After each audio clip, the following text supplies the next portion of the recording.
I actually did have a space thing that you might know. The death of stars, I remember learning about this in school and it not being thoroughly explored enough for me to know, but it seemed like the death of stars changed depending on how big the star was, because some of them were like condemned to being white dwarfs, and then other ones could become red giants, and then after that it seems like some of them just exploded into nothing, and then only the super absurd big boys got to become like a tiny little black hole. So a star is a giant fusion reactor, right? And at the center of it, all that gravity is squeezing, is fusing all the helium into hydrogen, or the helium into the hydrogen into helium. I always get it backwards, but it's fusing one of those into the other at the center of the star. And all the while, that reaction is trying to explode. The star is an explosion that has been frozen in time by gravity. It is trying every moment you look at it to blow the fuck apart, but it can't because it's so big the gravity's holding it all there.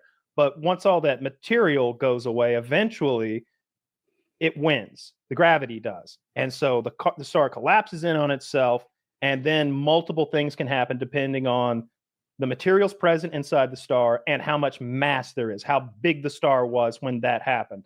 It can do a lot of different things. It can just completely explode in a supernova. It can do this thing where it bounces a little. It sort of halfway explodes, but then pulls it together at the last second. It can become something called a magnetar. It can become a black hole if it's big enough. If it's big enough, I think that's a Pokemon. it's a gigantic magnetic star, I believe, spinning at an incredibly fast rate. I think it might be similar to a pulsar, but all that stuff confuses me in the end. But yeah, they can do all sorts of cool things. That's pretty sick. Any element bigger than hydrogen or helium was born inside of a star after the Big Bang, is my understanding. So that's when they say we're made of stardust, they mean literally. How do the other elements get made? In the explosion? Because I know it can't fuse beyond iron. And so everything else is in the explosion? It can fuse beyond iron, I believe. Oh, I thought that like once the core became iron, that's when it spazzed. I think that my understanding is that it can fuse denser than iron in certain scenarios because that's where those elements come from. Okay. Because again, the amount of mass in the star, a bunch of different things can happen at the death of the star. It can become lots of stuff. It can start feeding off of another star and like be reborn again. You know, in binary systems where there's two stars rotating around each other and they take turns cannibalizing the other one, exploding, and then doing it over again with the other one now eating the nebula that the first one created until it's big enough, over and over and over. With James Webb, they keep finding these things that were supposed to be impossible. I think they're called jumbos. It's like Jupiter size somethings. There are these giant planets that are in binaries floating through space, in interstellar space, not around a star. Binaries being two suns? Two giant Jupiter-sized planets rotating around each other, zipping along through the cosmos, all on their own. Not orbiting the sun. Okay. No, because their sun blew up? Because their sun blew up, or because some sort of catastrophe happened in their solar system where a planet moved in enough that it like tagged up with another planet, maybe bumped the other planet, and then they did their own thing and wiggled off away from the star. You know, like gravity's a weird thing. It's just like those bullets bouncing we always talk about. But they found not one or two. Like they were supposed to be impossible. Like they talked about how rare that scenario they thought would be, but they found a lot of them. And it's not like they've got like a fish net and like every time they scoop, they get them all. They're seeing them, you know, they're detecting them with that radio telescope. That shit's cool to me. The vastness of it just blows my mind. And the age of it, you know, when you're looking at that stuff that's 10 light years away, and it's like, that's 10-year-old light. That's what was happening there 10 years ago. This is your time machine right here. I can look back in time as far as I want. If you're 65 million light years from Earth, and you had a telescope powerful enough and with enough resolution, you could zoom right into and see the feathers on the dinosaurs. You know what I mean? In one of my early Boy Scout camping trips, our scoutmaster told us about this. It was when I first heard the concept of like, you know, some of these stars are 65 million light years away. So that light that you're looking at is 65 million years old or whatever it is. And it's like you're looking into the past, and 11-year-old me couldn't get enough of that. Yeah. That shit was awesome on the Discovery Channel as a kid. Like when I liked when I would watch dinosaur shows and they would like show the graph of all the time of like the dinosaur era and even the pre-dinosaur era. And then it would like zoom in and show like the human era. Not even like when we started doing shit, but just like when we, evolved out of when we were whatever biologically fusion human. of different, like the Neanderthals or whatever. And it was like just the teeniest little speck of humans there. And it made me feel like almost deprived in a way where I was like, wow, all the times to live and no dinosaurs. But then humans have been biologically around for what to me feels like a long time. I don't know, 200,000 years. I'm making that up. But we've only been interesting for like 3,000. Prior to that, maybe.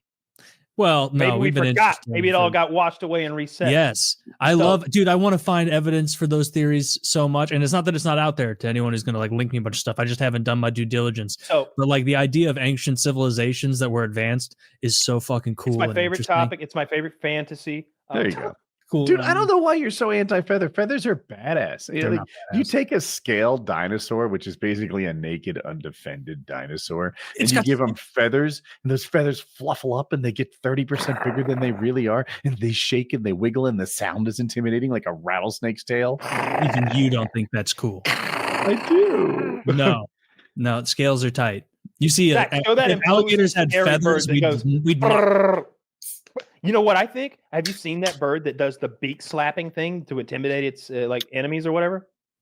The something shoebill. Yeah. So that thing like rapidly claps its beak together, and it's so fast, it's a bizarre noise. And I was thinking when I saw that, like, I bet that's a behavior that's not new. I can imagine a dinosaur doing that, like gnashing its teeth together and making a scary noise to scare you off. Yeah. I do that at the grocery store. The Dilophosaurus or whatever it is, that in Jurassic Park, it's the one that spits the acid, and I don't think it did that in real life. That's a real animal. That's the shoebill crane. Yeah. That's to me so scary. If you scale that up a little bit and you give it some weapons, like if all of a sudden that thing is 8 feet tall and beefy, 8 feet tall, 180 pounds, that is so scary. Put scales on it, even scarier. This is why I'd love to have a real scientist on every now and then. We're fine just winging it. God damn it. I can't believe you don't trust me in the things that I'm mostly making up. I'd love to have an astronomer on. Just ask a few questions that this guy whose name I never remember. Michio Kaku? No, he's British. That's that famous Belgian poop porn star. No. Chris Bell.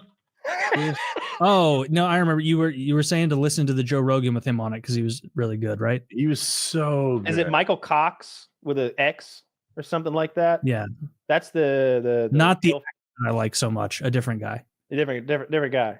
He's like pale faced. He's going. Wait, no, gray. It's not Michael Cox, isn't it? Brian Cox. Brian Cox sounds more right. Brian Cox. Yes, it does. Okay, so I see why my Chris hint didn't take you very far. Yes. But I think it's Brian Cox. Yeah. You knew it was a human and a man. Wait, it is Brian Cox. When you Google him, a different Brian Cox comes up, but it's still Brian Cox. Yeah, the actor. Yeah, well, maybe not him, but maybe just a YouTube. Why not? An astronomer. Are we not big time enough to get him? I don't know. Maybe not. No, dude. If he's been on Rogan, he'd have to be like not doing too hot to come chat with us. I think he's a real TV astronomer. I see him on all of those, like How the Universe Began type shows, doing his little 3 minutes about quarks or fucking black holes or whatever the topic of discussion is. But there's tons of YouTube genius astronomers who I'd love to just ask some stupid questions to. Yeah. Me too. Let's see what Neil deGrasse Tyson. Let's see if he's dropping any fucking truth bombs about the universe. Happy first day you of can't trust spring. him on basketball diameters. Clearly not. I was just watching him recently, and they were talking about hypothetical Dyson spheres, and his guest was like, "Well, you don't ask Google AI. Just do the math. That's the difference between a smart person and someone who's stupid. He's like, so I did the math, and there's not enough material in our solar system to make a Dyson sphere. He's like, you just do the math, and the answer's there. And that made me very mad. A Dyson sphere, that's the one where they completely surround the entire sun and use all its energy. Am I right? Yeah, well, like the question would be whether you do a Dyson sphere would in fact be like completely encapsulating the sun, but you could do what's called a Dyson swarm, which is just a bunch of smaller mirrors or maybe a ring of mirrors around the sun. The idea would be to capture as much of its energy as possible and then store it and beam it back to Earth in some manner, some future technology. The whole point is harnessing the entire power of your sun potentially with a Dyson sphere, which is theoretical, like future tech, basically. Just like the O'Neill cylinder or any number of like, or the what are those von Neumann probes? You know, any of those. It's a neat concept to me, but yeah. I guess like it's like, yeah, just go to a planet, use that planet's materials to replicate yourself, and then you go to more planets. What's hard about that? It's like, oh, well, actually, like you're talking about creating a whole iron smelting facility and more. It would need to be that machine. It would need the machine. The probe you sent out would need to be fully capable of taking raw ingredients from asteroids and turning them into an exact replica of itself, and then flying those replicas to different star systems and then repeating that process over millions of years time that doesn't matter to a machine at all. And within the course of like, they gave a number and it's a couple million years, you can have those machines in like every star in the Milky Way galaxy, because at relativistic speeds, like slower than the speed of light, like just zipping along, you know, but you need a lot of future tech to make that. It's a really tall ass. Kyle, I had multiple people tweet at me this week, or I guess just in the past couple of days, being like, oh, dude, you're in Kyle and Woody's conversation on like determinism and not predestinationism, like maybe some of that, and like the universe, free will, and your decisions. That was like fun. You guys should talk about stuff like that more often. That was really interesting. I was like, yeah, that was fun. I did have a fun time with that PKN comment. PKN, by the way, guys, check out the Patreon. Oh, and you know what? Google is spying on us every second because my YouTube algorithm was full of that shit. It was like Miku Kakaka talking about Dr. Michio Kaku is his name. Like on and on with determinism or you know, various realities. Yeah, but you watch all that shit anyway. But it was like a spike of that particular topic. I'm more into cosmology, just like space in general. I like learning about like rare spatial phenomenon, like all the things that happen to stars when they die. There's like half a dozen more different ways that their death can happen. Can you tell me like all sorts of weird things? Sometimes I get inspired by our own show too, but I just want to know more about Taylor's testicles and where they're hanging. Yes, well, it depends on the temperature. Yeah. Right now, it's a little warm in here, so I could imagine. They're heading south right now. They're heading south. You put a line on your thigh. Let me know how summer's going. The left one's it's funny, like they're all over the place. One. It's like spring 2025, winter 2025, and they're higher up again. It's just a mishmash. Just imagine your left ball is looking back at your right ball, and he's like, "I see a clearing up ahead. I believe that's the knee. Hold tight, brother." We're almost there. He's just there, just like hacking through a thicket of pubes. Oh no, it's not the knee, it's the asshole. We went the wrong way. He almost sat on us. There's a close one.